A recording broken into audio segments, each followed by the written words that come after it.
মাত্র 150 টাকায় ঘুরে আসুন বাংলার তাজমহল। এখন আর আপনাদের কষ্ট করে টাকা খরচ করে ইন্ডিয়া যেতে হবে না আগ্রার তাজমহল দেখতে। বাংলাদেশেই দেখতে পারবেন এই সুন্দর তাজমহলটি।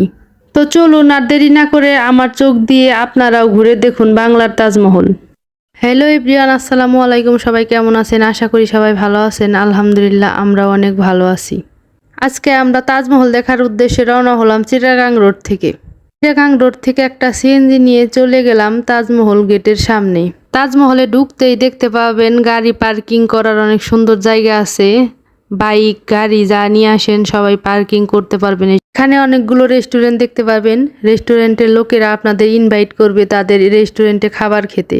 ভুলেও আপনারা এখান থেকে খাবার খাবেন না, কারণ এখানে রেট অনেক বেশি। রাস্তার পাশে অনেকগুলো দোকান আছে, জামদানি শাড়ি, শাল এগুলো নিতে পারবেন। আমার কাছে এগুলোর দাম একটু কমই মনে হয়েছে, তবে আপনাদের ভালো লাগলে আপনারা নিতে পারবেন। তাজমহলে পিকনিক স্পট আছে, পিকনিক করার উদ্দেশ্যে গেলে তাদের সাথে যোগাযোগ করতে পারবেন। তাদের ফোন নাম্বার দেওয়া আছে অনেক জায়গায়। তাজমহলে প্রবেশ মূল্য 150 টাকা জনপ্রতি। একই টিকিটে দুইটি স্পট ঘুরতে পারবেন, একটা হলো তাজমহল আর দ্বিতীয়টা হচ্ছে রাজমণি পিরামিড। এই টিকিট কাউন্টার থেকে টিকিট কাটতে হবে। এখানে 5 বছরের উপরের বাচ্চাদের জন্য ফুল টিকিট কাটতে হবে। এই তো টিকিট নিয়ে আমরা তাজমহলে প্রবেশ করলাম। প্রবেশের শুরুতে সম্রাট শাহজাহান আর মমতাজের ছবি দেখতে পেলাম। ওনারা আমাদের স্বাগতম জানালেন। তবে ওনারা আসল সম্রাট শাহজাহান আর মমতাজ কিনা এটা আমার জানা নেই, আমি বলতে পারবো না। যাই হোক, তাজমহলে প্রবেশের সময় হাসি খুশি মন নিয়ে ঢুকবেন, তাহলে নাকি ভালো লাগবে ঘুরে দেখতে। এটা আমার কথা না, এটা উপরে সুন্দরভাবে লেখা আছে হাসি খুশি প্রবেশ, এই জন্য বললাম। আর এখানে দেওয়া আছে রাজমণি পিরামিডে কি কি দেখতে পারবেন তার চার্ট। এই তাজমহলের ভিডিও আপলোড করার 2-1 দিন পরেই রাজমণি পিরামিডের ভিডিও পেয়ে যাবেন। ততক্ষণ সবাই পাশেই থাকবেন। তাজমহলে প্রবেশ করার পর মনের মধ্যে কি যে একটা শান্তি লাগলো আপনাদের বলে বোঝাতে পারবো না।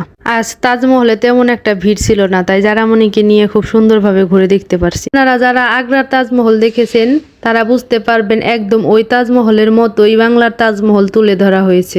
আমাদের বাংলাদেশের তাজমহলটি তৈরি করেছেন নারায়ণগঞ্জ জেলার চলচ্চিত্রকার আহসান উল্লাহ মনি। 2003 সালে আনুষ্ঠানিকভাবে তাজমহলের নির্মাণ কাজ শুরু হয় এবং 2008 সালে ডিসেম্বর মাসে এটি সর্বধারণের জন্য খুলে দেওয়া হয়। তাজমহলের প্রধান ভবন দামি স্বচ্ছ পাথরে মোড়ানো। বাংলার তাজমহলের অভ্যন্তরে আহসানুল্লাহ মনি এবং তার স্ত্রী রাজিয়া খাতুনের কবরস্থান সংরক্ষণ করা রয়েছে। আগ্রার তাজমহলের মতোই মূল ভবনের 4 কোণে 4টি বড় মিনার রয়েছে। আর ভবনের সামনে রয়েছে পানির ফোয়ারা, ফুলের বাগান এবং দর্শনার্থীদের বসার স্থান। আপনারা চাইলে এই সুন্দর ঠান্ডা পরিবেশে বসে রেস্ট নিতে পারবেন। বাহির থেকে খাবার নিয়ে গেলে এখানে বসে খাবার খেতে পারবেন। সুন্দর একটা পরিবেশে সুন্দর একটা সময় কাটাতে পারবেন। বাংলার তাজমহল প্রতিদিন সকাল 9টা থেকে সন্ধ্যা 7টা পর্যন্ত খোলা থাকে। আমার ভিডিওটা আপনাদের কেমন লাগলো সবাই কমেন্ট করে জানাতে ভুলবেন না। আর ভিডিওটা যদি ভালো লেগে থাকে তাহলে অবশ্যই লাইক, কমেন্ট, শেয়ার করে পাশে থাকবেন। ধন্যবাদ সবাইকে। দেখা হবে পরবর্তী ভিডিও রাজমণি পিরামিড। সেই পর্যন্ত সবাই সাথেই থাকবেন, ভালো থাকবেন, সুস্থ থাকবেন। আল্লাহ হাফেজ।